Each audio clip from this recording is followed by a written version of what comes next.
সময় পাইলে আমি তো একটা ইম্পর্টেন্ট কথা বলি। এখন তো আমি পারবো না, কালকে আমি কারণ আমার স্কুলে যেত, বাবা মা পাশে থাকবে, মা তো ডাক্তার আর আমার বাবা তো কোথায় জানি থাকবে স্টিলে।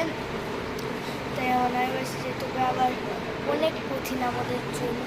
তাই একদিন একদম ফ্রাইডেতে আমি একটা পাচ্ছি। আর এখন ভয়েস টেকনোলজি করতেছি না কেন, কারণ আমার একসাথে গান করে ফেলবো, দেখি করতে পারি নাকি আপনার জন্য। আর এরপরে কথা মনে রাখবো, তারপরে আসতেছে বাই।